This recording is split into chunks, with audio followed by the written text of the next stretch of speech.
nembuuza niyo yakuba endongo y'ebinyaanya kyekigambo kyokka kye nayogera. Actually kati nenda okulaba ne bamondaga omulenzi oyo mumanyi namulaba nga mumanyi we waffeeyo Masaka bamuyita Jamiru. Namulaba nga ali mu kukuba saakirinaako buzibu nze nga nze kubanga bw'akola of course owe Masaka bw'aba alidde naawe oba olidde we waffe just nti bwe kibanga kyesimanyi sikirinaako obujulizi gwo kiŋŋambye babanga baali bakozesa mannya gaffe then ate ekyo kiba kikyamu naye babanga baanoonya omuntu gwe balowooza nti asobola okutuula mu budget gye baalina then that is okay. Kisobola okuba nga baamuddukirako mukadde akavannyuma ndowooza nga bamaze okukakasa nti ffe kigaanye naye bwe kiba nga ate baamuteekayo mu linnya lyaffe then I think it was a wrong move. Kiba kikyamu. Oli serious? Ate kati ekyo kiba kikyamu then abakesisi ekyo baakola kiba kikyamu. Ow'olunnabe ekirungi oliwe waffe Masaka omanyi waliwo olimba lwe bayimba yiga bakwata omusajja bw'oba wajja kufumba kati sebo olunnabe yiga bwe bakwata omukyala naawe bw'oba wajja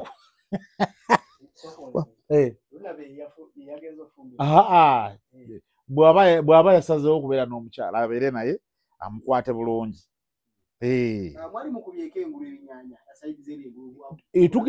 Tugendagendayo eyo sayidi zeeyo lira luddawo eyo pakwaki pakwa disitulikiti zeeyo zifaanagana Manafa kati wabaayo ezaabwe of course ogezaako n'ozifunako kezimu naye n'ezindi zaffe ezimu ezisinga zisala ne zigendayo. Wakati mwe mulina ekizibu kati mwe mwagala kunnwanya na musajja. Omusajja ali mu kuyimba naye nga bafaali mu bakooyi. Naye Lunnabe yannyonnyoledde vidiyo eyo yagaye nti awo yabadde apoozinzeemu. Lwakuba mmwe abantu temumanyi kukwata yabagambye nti mu kampeyini eyo bw'ogendayo kuyimba opoozingamukko n'owummulamuko naye ng'ate osigadde oyimba. Yadde apoozinze. Ebyana mmwe mwagala kunsuula manda mu mbugo mbalaba. Lunnabe munnange n'ekirungi ye kennyini oyo omusajja nno mugumu ye kennyini yagambye gwe kitanatuukako kijja mumutuukako.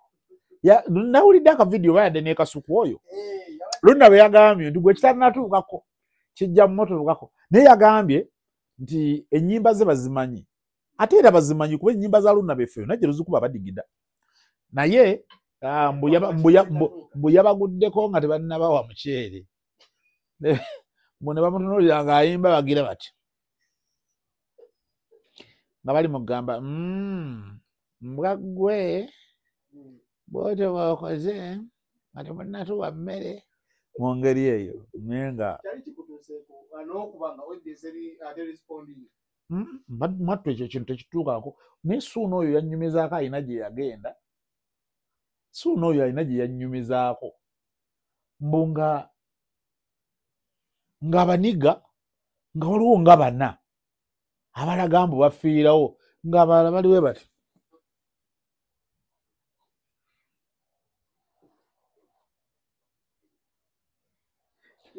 kati nga lw'okubyeyo nga kintu kibanga ekyagala omunyumira kati wano abalala bagira bwe bati wano bino bye abantu bafa banika emiti mu bbanga kati ng'oliwo nga bw'okubayo ne baba nga abanyumirwa nga agira mu bwati.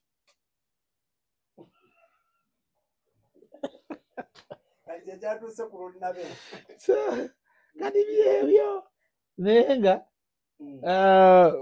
bibaamu oluusi bibeera mu ze bayita job hazards bibeeramu. It was a bad day in office bibaamu kubeera bulijjo gyagenda yonna kitabuka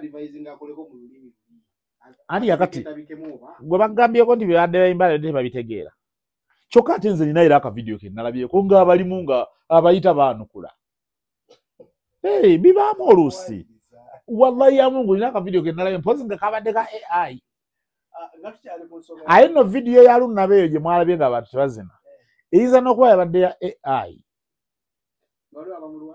ng'ebyaddala gye yabadde nga baanukula kati ng'eya AI nga bali wali beewombeese bati bisoboka byonna mu Uganda wano buli kintu kisoboka byonna bisoboka naye era n'abazirina bazirina of course bannakampala ojulira Egambe ojulira awo oba okanze mbukanzi kigere bantu kuwulira nti ensonga weewo kyekiriwo nze dikiri yamugamba muti amwebale kubaayo tubaddeawo tugamba bannakampala bagamba ddala mwabakoze eki okubakola ki obutabalabako mu Kampala City Festival ng'ate mwe mwasooka okufulumya post. Kampala City Festival, yeah. Kampala City Festival, they reached out, they contacted us. Netugerezeganya business wise. Netutuka ne kunzikiriziganya wakati waffe nabo nga City Council. Waliwo omukyala actually waliwo omwami yasooka na contactinga. Then wabaawo n'aŋŋamba olwo mukama waffe agenda okukubira mukama waabwe n'ankubira ne twogera bye twayogera ne tutuuka ku nzikiriziganya.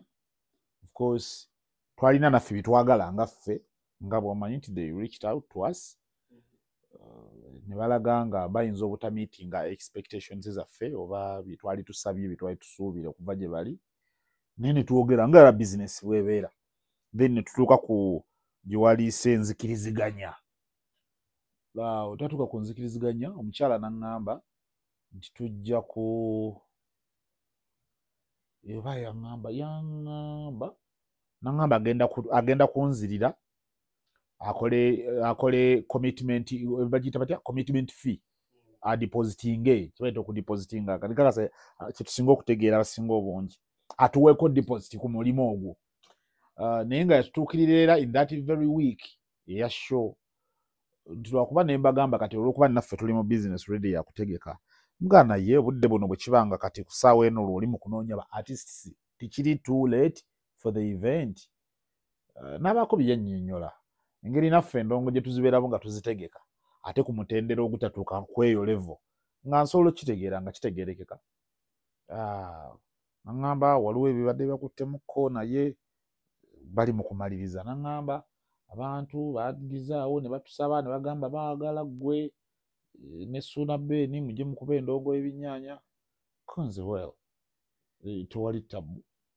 Olunaku olwo lwaliwo twalinako shows 2 naye ng'emu ya misana kati okusinziira omukyala obudde bwe twali twakkaanyiza nga tali tusobola okugenda ne tugattawo naye ne tukola bwe twakkaanya kati ffe engeri gye tukolamu emirimu gyaffe omukyala ne mugamba oba abasinga ndowooza ware yaabwe weri kubanga baalaba posita ate ffe ne batatulaba. Kati omukyala bw'amukubira ne tumaliriza byonna okukkaanya newankubadde yali tannasasula naye nze nakyeteekamu ne nkizuula nti si kibaayagadde nabo okuba nti batutuukako obudde buyise naye nalowooza nti balina embeera yabakwasaganya wano nawali. Kati kwe kumugamba ne mugamba nti mpeerezayo ku posters ze mwadesigninze tulabe naffe tulabe bwe tusobola okuformulatingamu tubakolereyo posta eyaffe because of course oyimanyi Stream Live Avenue. Kati nze ebiseera ebisinga abantu bwe batupangisa nina bye mba saagala kubalumya nabo ebyo byeneetaagisa okugenda egindi bateekemu ssente bebakolere. Stream Live Avenue of course bw'otufuna buli kimu masavu nga nfuna posta eyo nga tuformulatinga nga tujjamu eyaffe nga tugikola nga tugiteekayo. Kati tutuuka olunaku omukyala lwe yali asuubiza okukola payment kozi nze nali ndowooza ekyo kiwedde naffe katugende tukole ebirala naye kati kino nga kigenda kubayambako era ne tubiwa abaana ne batandika obitambuza ku social media. So at the end of it all ku Friday nga show ya Sunday but on Friday omukyala nankubira essimu yampeereza message naŋŋamba nti budgeti yasalise okiraba nti ate kati tuddayo mu nteeseganya buto gyakuvuga akuzza. Nemugamba maama wange nali ndowooza nti kyetwakimaliriza eyo twavaayo dda nga kyetwetaaga at least that initial payment eya deposit tulabe bye tukola business. N'agamba kati tugenda okumaliriza nga ssente ze lwali tusabye nga azikutulamu wakati exactly nti asaba ze tuba tukolera. Jjukira show yakwosanga nkya kati mu nkolayo emirimu entuufu nga tolina bw'osobola kukiyingiramu. Kale ne mubuulira ne mugamba nti mu mbeera eyo tuyinza obutasobola kukola. Mwakateeberezaamu kuba ekisooka gugwo mulimu tugukola ffembi ne munnange. Kati already ffe tukwata emirimu bw'aba Ssuuna akutta omulimu abeera ampa update ku ki ekigenda mu maaso ku transaction eyo era nange kyenkola. Teebereza omuntu gwe wagamba nti ssente bweziti ze tusuubira ku project bweti ate bw'oddayo n'otandika omugamba nti ate munnange akati ate bazisaze naye tugende tukole. Omuntu asobola okukulowoleza ebitali bituufu ate ng'ekyo bimu ku bitusinza okulwanako ebbanga lyonna lye tumaze nga tutambula. So omukyala ne mugamba amazima gali nti tuyinza obutasobola kukola. Ne mugamba kali lwakuba nti mutukozesezzaamu ensobi tuwadde twatandise okulanga abantu baffe beesunga baana ba boda boda awo Makindye baali basimbula nga bagamba tugala genda baagala kuteekawo layini bamanyi bali. Twagala nedda muliddeko. Kati omukyala naddamu n'ankubira akawunge yampeereza message nga ngamba tukole. Namugamba okukola naffe twagala era tuli bakozi. Nemugamba era n'ekyokuba nti twali twakoze ne posters twali badde tubasabira ssente naye nga twabikoze ku bwereere kitegeeza twali tulaze ntwagala okukola. So Kampala City Festival ne tutagibeerako naye nga si mu bubi nsonga ya budget ye yagaana. Budget yagaana kozera abantu bangi bankubirako kaawo. Waliwo n'omwami ali amuku bali mu security ya Prime Minister yankubirako ko babange nga situbalaba. Ne mugamba okutulaba wa ino mu City Festival bagambye mujja. Ne mugamba nedda nagajjo nalaba ku status yongo postinze. Ne mugamba ya na postinga naye twatuuse business nekola kusinga negaana okubeera successful. So bwe kitwe kyali tiwaliwo nnyo nsonga ndala. Then waliwo era n'omwami omulala yankubira wa mu KCCA nga mbuuza nga timulabikako. Ne mugamba mukama waffe twalemeddwa okukkaanya naye yatukwasaganya. So bwe kitwe kyali litulale naye nga ffe twali weetuli era twali tweyamye okugenda tukole ne budget ye yatabuka. Balina ekintu kye baakola ne bajjako amataala ne babaako DJ gwe baleeta mu stage n'akuba ebinyaanya naye ng'akosa effect zammwe n'amannya gammwe era nalabako message ku TikTok ng'olinganga oyomba. Nga nze nnyomba? Nga nayomba atya? Ng'ogamba wa budget amweyogedde ekya budget bwekyo naye abantu bo baali balowooza gwali mukuba basically nabuuza nalaba ku TikTok live nembuuza niyo yakuba endongo y'ebinyaanya kyekigambo kyokka kye nayogera. Actually kati nenda okulaba ne bamondaga omulenzi oyo mumanyi namulaba nga mumanyi we waffe eyo Masaka bamuyita Jamiru. Namulaba nga ali mu kukuba saakirinaako buzibu nze nga nze kubanga bw'akola of course owe Masaka bw'aba alidde naawe oba olidde we waffe. Just nti bwe kibanga kyesimanyi sikirinaako obujulizi gwo kimugambye babanga baali bakozesa mannya gaffe then ate ekyo kiba kikyamu naye babanga baanoonya omuntu gwe balowooza nti asobola okutuula mu budget gye baalina then that is okay. Kisobola okuba nga baamuddukirako mukadde akavannyuma ndowooza nga bamaze okukakasa nti ffe kigaanye naye bwe kibanga ate baamuteekayo mu linnya lyaffe then I think it was a wrong move. Kiba kikyamu. Oli serious? Ate kati ekyo kiba kikyamu then abakesisi ekyo baakola kiba kikyamu bwe kibanga bwe kiri sikirina okubukakafu naye kibanga kye muŋŋamba bwe kiri then kiba kikyamu kubanga ffe twakkaanya nabo ne tutandikako n'okulanga ku socials zaffe n'ebirala ne ttiimu zaffe abaana ne batusaasaanya obuposita nkakasa namwe mwabulaba naye nga twakikola mu mbeera nti ffe tuli basajja bakozi twagala emirimu era emirimu egyo twali gifunye tugiwa ekitiibwa ne tugyongera nako okulaba nga twongera okucreating awareness of our presence naye mpulira ndowooza nti kirabika anyway sijja kugendayo nnyo. Emyaka 7 nga ekibwezibwe kiriirawo wakirabye oti eky'omwaka guno comeback yabadde etya? Kakati nno nnyinza okugamba nti nze ng'oggyeko video ya TikTok gye nalabyeko siina nnyo bingi bye nalabye about that event kubanga nali wakugiraba singa nagendayo era nalibadde nzija mbanyumiza nga ndunyumya nga lutabaalo nti ho naye tetwagenda olw'ensonga nti twalemwa okusasulwa nga bwe twali tukkaanyiza ne bakama baffe. So kakati as a result of not turning up, I have nothing to say about it because sina kye mmanyi exactly kyabeerayo. Wafuna mukirowooza n'ogamba kangende nga munnakampala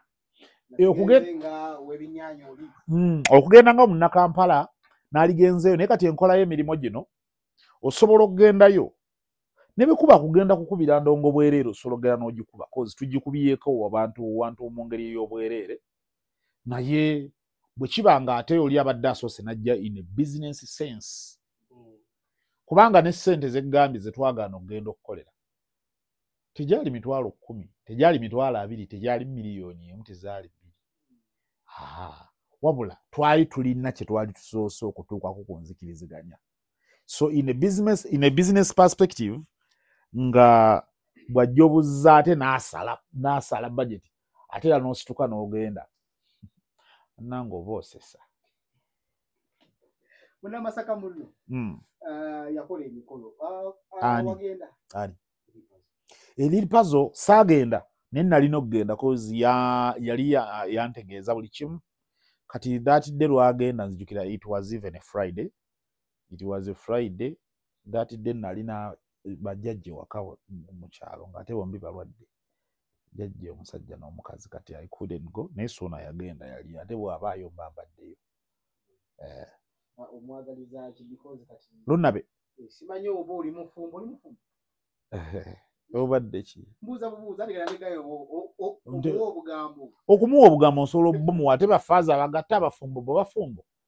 Ekikulu kuba na bigambo bisobola mmuyambako naye ate era nze omukyala nina omukyala omulungi ennyo okusalawo nange nina byabiri nali nkoze byatakolanga bingi ate oyagala tudde wano kweteeka ku minzaani siri nnyo muntu w'amawulire mu mbeera y'ebyobulamu bw'omunda ng'omuntu bw'olina ekintu kyange kyoyalaleko mu mawulire nti kiri kino wano nti yaguze ejjambiya yiino mu mawulire yaguze embizi yiino mu mawulire nti yawasizza omukazi nti wuuno tibundi gyali ewaka atudde. Obadde ki naye ogenda wa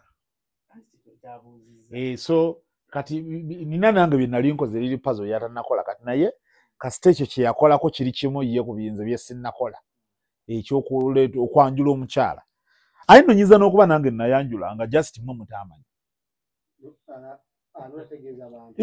ninayo byenkolaakola eyo nga temumanyi. Ow'Olunabe ekirungi oliwe waffe Masaka omanyi waliwo oluyimba lwe bayimba yiga bwe bakwata omusajja bw'oba wajja kufumba kati sebo Olunabe yiga bwe bakwata omukyala naawe bw'oba wajja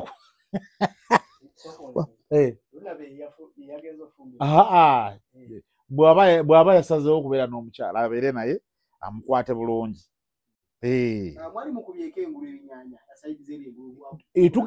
Tugendagendayo eyo sayidi zeeyo lira luddawo eyo pakwaki disitulikiti zeeyo zifaanagana Manafa kati wabaayo ezaabwe of ogezaako n'ozifunako ko ezimu naye n'ezindi zaffe ezimu ezisinga zisala ne zigendayo. Wakati mwe mulina ekizibu kati mwe mwagala kunnwanya na musajja. Omusajja ali mu kuyimba naye nga bafaali mu bakooyi. Naye Lunabe yannyonnyoledde vidiyo yagaye nti awo yabadde apoozinzeemu. Lwakuba mmwe abantu temumanyi kukwata yabagambye nti mu kampeyini eyo bw'ogendayo kuyimba opoozingamukko n'owummulamuko naye ng'ate osigadde oyimba. Yadde apoozinze. Ebyanammwe mwagala kunsuula manda mu mbugo mbalaba. Lunabe munnange naye kirungi ye kennyini oyo omusajja nno mugumu ye kennyini yagambye gwe kitanatuukako kijja mumutuukako. Nawulidde akavidiyo bayadde n'ekasuku oyo Lunabe yagambye nti gwe kitanatuukako kijja mumutuukako naye yagambye nti ennyimba ze bazimanyi ate era bazimanyi kuba ennyimba za Lunabe ffe yonna gye tuzikuba badigida naye mbu yabaguddeko nga tebannabawa muceere mbu ne bamutunuulira ng'ayimba bagira bati nga bali mu kugamba mbwa ggwe bw'otyo bw'okoze nga temunnatuwa mmere mu ngeri eyo nenga mattu ekyo kintu tekituukako naye Ssuuna oyo yannyumizaako alina gye yagenda Ssuuna oyo alina gye yannyumizaako mbu ng'abaniga nga waliwo nga bana abalaga mbu bafiirawo ng'abalala baliwe bati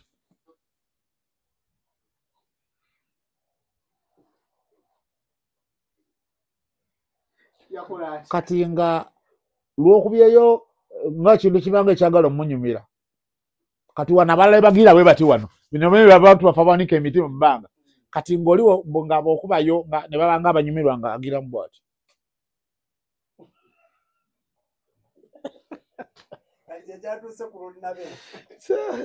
kati byebyo naye nga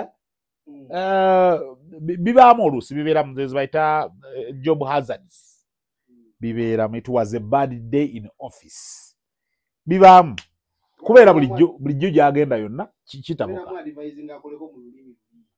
ani yakati gwe bagambyeko nti bibadde bayimbala tebabitegeera kyokka ate nze nina era akavidiyo ke nalabyeko ng'abalimu nga abayita baanukula bibaamu oluusi wallahi ya Mungu nina akavidiyo ke nalabye mpozi nga kabadde ka AI aye nno vidiyo ya lunnabe eyo gye mwalabye nga abantu tebazina eyinza n'okuba yabadde ya AI ng'ebyaddala gye yabadde nga baanukula kati ng'eya AI nga bali wali beewombeese bati bisoboka byonna mu Uganda wano buli kintu kisoboka byonna bisoboka naye era n'abazirina bazirina tukyali ku nsonga ya Lunnabe olunaku olwaleero ku makya avuddeyo n'agamba nti mmwe abaspreadinga message y'enkyukakyuka oba omuntu yenna lwaki temugitwalako ne bali eri gye bali ne bagitegeera. Nze kati nno lwakuba nti bimumbuuza siri nnyo waabyo nnyo bulungi naye nze ndaba bonna be batambula ne bagendayo. Anyway kati nze labamu ebyo ebintu kyensinga okwagalamu ebyo ebyobufuzi ebyo naddala mu campaign muno n'ekintu kyensinga okugoberera nze nga nze regardless of ani gweowagira oba wa NUP oba wa NRM oba wa anti oba waki ye bibiina kyebirala ebirimu yeyo omukyere nze nali njagala oli omusajja wekawempe bali baŋŋambye ajja naye n'atajja Moses nali njagala Moses Nsereko yesimbe watukwatebukko mu Uganda oli yagamba onalaba mumuje w'ettaayi bamaama gwe nali njagala era gwe nalironze nali njagala Nsereko ne campaign nalisonze ne tugenda tunoonya akalulu bwe mbagamba onalaba wange owoyajja mumujjeemu ettaayi so naye nga kati nina ekintu ze kyenjagala kyensinga okwagala nga nze ku beesimbyewo bonna era singa bannayuganda banaakitwala bonna kye basinga okupuliikinga obulungi ng'oggyeko buli omu byasuubiza kuba buli omu asuubiza ngaera bw'omanyi bwe kirina okubeera buli omu asuubiza birungi byereere naye nina kyensinga okwagala ennyo okwongera okukubiriza abantu okukuuma eddembe okubeera ab'emirembe obutazoganya balala obutavuma obutakola kiye I like that message nze nga nze kati nze njagala nnyo ekintu ekyo kubanga tewaliiwo kabeere Museveni kabeere Bobi Wine sina gwe nalindabyeko ku bonna ku rale zaabwe ng'agamba abawagizi be nti mugende mubakube mugende mubavume mugende mukole kiri kibangawo so kati nze message gyensinga okutwala era gyensinga okwagala kubanga at the end of it olwo bino ebintu bijja kuggwa ffe tusigaleyo no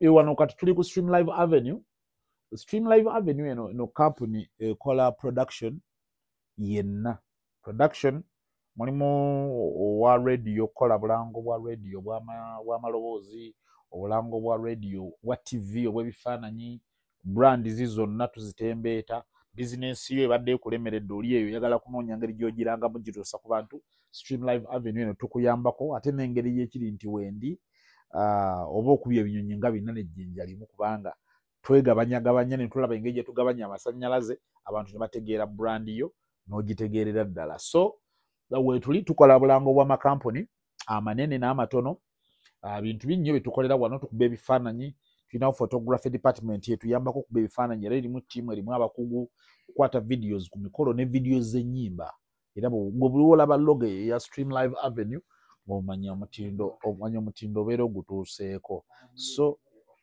omuyimbi tujja kumuwa ate kati bino byansi byakuleka so tuli Makindye wano tusangibwa okuliraana gundi ya Kibuye Private School awo Kyamira n'okkirira wansi awo wetuli tukola mirimu kati bantu batono abatamanyi Stream Live Avenue wabula okujjako beetaaga bintu byonna byetukola biyitirivu wano olwo abayizi ogamba kakati tulina radio yaffe twagala tukolera imaging n'ebirala byonna binnyo ideas nyingi za productions zetukola wano n'ebirala bingi kale nno osobola okutukubira ku 075384847 abalina emikolo nga mwetaaga gibakwatira ku ntambi ez'ebijjukizo byonna tubikola kamera zonna tuzirina nga za mutindo kamera ziri ezibuuka mu bbanga zimulengera zi drone zonna tuzirina mu nkula ez'enjawulo ne tukolera omukolo guno ogwagala kale n'ebintu bingi bitukola wano byannema okulanga byonna mu kalango mu lulanga olumu n'ebimalayo buli lwenjogera njogera birala olw'ensonga nti byannema okusengeka awamu byonna kale nno mujje tubakoleko tubakubire ebifaananyi tubakwatire emikolo gyammwe events ezo tuzikwata live streaming and all that so many things bitukola wano ku Stream Live Avenue 075384847 ennaku ezo nagendako okulaba Mukunja mu ddwaliro ne mubuuza Saimo yazzeeko nti nedda nenkubira Saimo nga tuli awo mu ddwaliro simulaba video wagiraba kati nakoma okumanya nga omulamu agenda kukyalira omulwadde mu ddwaliro kati saamanya byaddirira era naye nalabye omulwadde bamusiibudde kati awo sinnamanya oba omulamu yabadde amaze okugendayo okulaba ku mulwadde akaliwa saamanya naye namanya nga tekannafunibwa naye saamanya oba nenanyine kasente yali akyakaagala ayinza okuba ayita kyakaagala nali mu ddwaliro nali mugambye akaveeko naye nga ndaba eriiso erimu likavaako ngaeddala ye kalikaliko nnyo so naye nga baleka tewaliwo nnyo mbeera nti ateeko yakufa na kuwona naye ndowooza bajja kwetereza baba tebanneetereza